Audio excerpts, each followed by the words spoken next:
காரல் மார்க்ஸையும் நினைத்து, கோயில்களில் ஆடுகளைத்தான் பலியிடுவார்கள், சிங்கங்களை ஒருபோதும் பலியிடுவது இல்லை என்று சொன்ன புரட்சியாளர் டாக்டர் அம்பேத்கர் அவர்களையும் நினைவு கூர்ந்து, எனக்கு தெரிஞ்சு இப்படி ஒரு மேடையை நான் பார்த்ததே இல்லைங்க.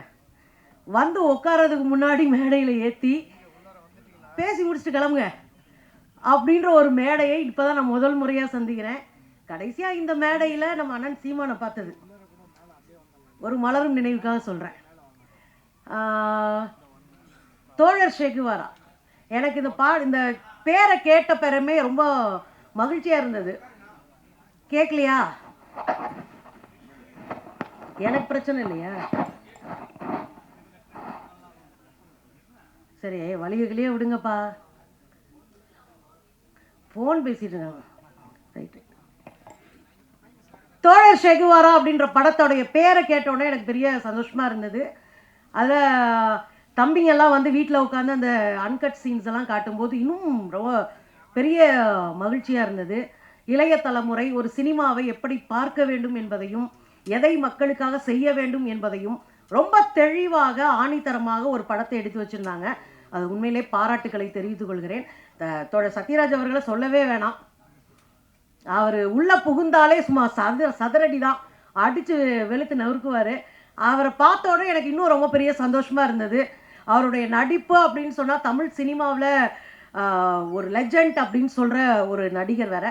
அவர் இந்த படத்துக்குள்ளே இருக்கிறாங்க. தோழர் ஷேகுவாரா என்று சொன்ன உடனே பொலிவியா காட்டுக்குள்ளே முதல் முறையாக அவர் கடைசி இறுதி பயணத்தை மேற்கொண்ட போது அமெரிக்க படை அவரை பிடிச்சிரும். அப்போ ஷேகுவாரா கடைசி நிமிடங்களை எண்ணிக்கொண்டு இருப்பார்.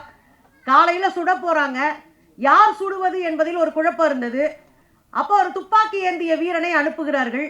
அவர் பயந்துட்டு வெளியே வந்துடுறாரு, என்னால் முடியலை அப்படின்றாரு. அப்புறம் ஒருத்தர் தயார் பண்ணி அனுப்புகிறாங்க. அவர் துப்பாக்கியை கையில் வைத்திருக்காரு, கை ஆடிக்கிட்டே இருக்கு. உடனே ஷேகுவாரா அந்த இறுதி நிமிடத்தில் சொன்னார், பயப்படாத, கவலைப்படாதே, துப்பாக்கியை உயர்த்திப்பிடி, நீ சுடப்போவது ஒரு கோழையை அல்ல, உலகத்தின் விடுதலையை நேசிக்கிற ஷேகுவாரா என்கிற மாபெரும் வீரனை என்று சொன்னார். புரட்சி வெற்றி அடைகிற போது பொலிவியாவிலே நாங்கள் ஒரு பள்ளியை உருவாக்கி கொடுப்போம் என்று கடைசி நிமிடத்தில் உணவு கொடுத்த ஆசிரியரிடம் சொன்னதுதான் ஷேகுவாரா.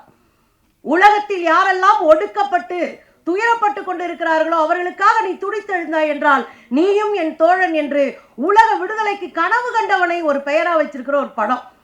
எனக்கு தெரிஞ்சு அதிகாரத்திற்கு எப்போதுமே அச்சுறுத்தலாக இருப்பவர்கள் கலைஞர்களாகத்தான் இருப்பாங்க. ஏன்னா இவங்க தான் எளிமையா சொல்லிட முடியும்.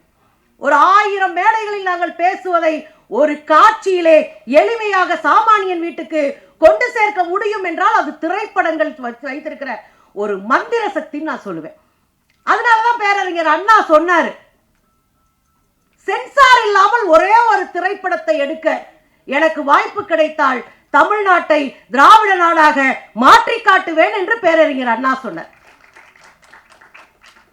எனக்கு தெரிந்த தமிழ் சினிமா ஒவ்வொரு காலகட்டத்திலும் இந்த தமிழ் சமூகத்திற்கு என்ன வழிகாட்ட வேண்டும் என்பதை தெளிவாக சொல்லியிருக்கு. நான் ஒரு விஷயத்தை சொல்லிட்டு முடிக்கிறேன். இந்த படம் தமிழ் சமூகம் எதிர்கொள்ளுகிற இன்றைய காலகட்டத்தினுடைய சிக்கல்களை மட்டும் இல்ல, வருங்கால தலைமுறையினுடைய பாதுகாப்பு குறித்தும் கல்வி குறித்தும் தெளிவாக வெளிப்படையா பேசுது. அதுல தோழர் பேசியிருக்கிற வசனம்லாம் டைரக்டரை பார்த்தா எனக்கு ரொம்ப அதிர்ச்சியா இருந்ததுங்க. ஒரு சின்ன பையன் காலேஜ் போயிட்டு இருப்பாருன்னு பார்த்தா அவர் எழுதிய வசனங்கள் இருக்குல்ல, அப்படியே அதிர்ச்சி ஆயிட்டேன் நான். கண்ணே கலங்கி போச்சு. அவர் பார்த்திருப்பாரு. எனக்கு என்ன நம்பிக்கை தெரியுமா?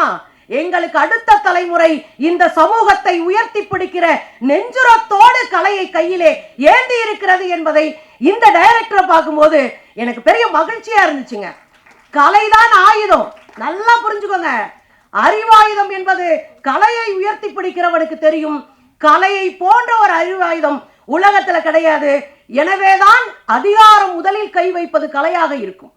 அதனாலதான் ஒளிப்பதிவு சட்டம் கூட போன ஆண்டு வந்துச்சு, அதை தனியா பேசுவோம்.